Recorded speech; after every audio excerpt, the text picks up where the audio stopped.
তো বন্ধুরা, আমি একটা ভিডিও নিয়ে চলে এলাম। মানে আমি কোনো আমার চ্যানেলের নামও বলবো না, কিছুই না। হ্যাঁ, তো মানে ঠাকুরের প্রতি না আমার কি বলতো, মানে আমার নিজেরই মানে বিশ্বাসটা চলে গেল। মানে মানে খবরটা পেয়েছি, মানে তারপর ওরা এই সবে আমি ওর ভিডিও দিলাম, ওর দিদির কান্না, ওর মার বুকের কান্না। আমি ঠাকুরকে কত ডেকে বলেছি অন্তত ওর মার সন্তানকে ফিরিয়ে দাও। আমি অত সাজিয়ে গুজিয়ে বন্ধুরা বলতে পারি না। হ্যাঁ, আমি যেটুকুনি আমার যা মনে এখন কষ্ট হচ্ছে আমি সেইটুকুনি বলছি। এবারে বিশ্বাস করো, যবে থেকে শুনেছি বাচ্চাটা অসুস্থ তবে থেকে আমি ভিডিও দেখতাম। মা কৃষ্ণকালীর মাকে যখনই পুজো করতাম তখনই ডাকতাম, সব ঠাকুরকে ডাকতাম। আমার দিদাকেও মা ঠাকুর কেড়ে নিল, আর ভাইকেও কেড়ে নিল। আমি ভাই বলি, ভাইকে কেড়ে নিল।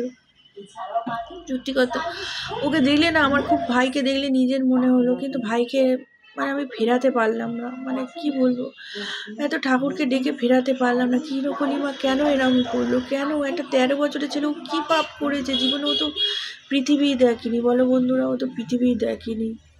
কী পাপ করেছে বলো তো? ওর দিদিরা কত কষ্ট করেছে, দিদিগুলো কত কষ্ট করেছে। দিন নেই রাত নেই, কত কষ্ট করেছে। আর আমি ওদের ভিডিওর আশায় বসে থাকতাম, বিশ্বাস করো। কখন ছেলেটার আপডেট দেবে, কখন কি করছে ছেলেটা, ভীষণ দেখতে ইচ্ছা করে ওকে। হ্যাঁ, তো 2-3 দিন আগেতে ওর দিদি একটা কমিউনিটি পোস্টে লিখেছে যে ভাই আর নেই।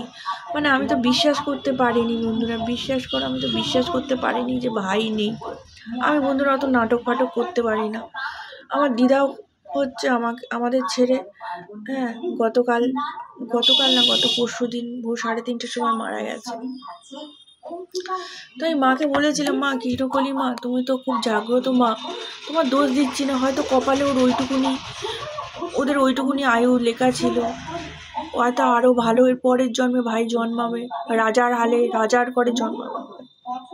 কিন্তু মাটাকে দেখে ভীষণ কষ্ট হয় বন্ধুরা, যেভাবে বুক চাপড়াচ্ছে না বাবাটা, কি কান্না কাঁদছে। বোনগুলো কত না চেষ্টা করেছে, কত খরচা করেছে বন্ধুরা, কিন্তু বাচ্চাটাকে ফেরাতে পারলো না। প্রত্যেকটা মুহূর্ত, প্রত্যেকটা জিনিস আমি দেখতাম, প্রত্যেকটা মুহূর্ত যে শুয়ে আছে, ওর যে গালে কষ্ট হচ্ছে, প্রত্যেকটা মুহূর্ত দেখতাম। কি বলি মাকে, ভাইটা যেন ফিরে আসে। কিন্তু আমার মনে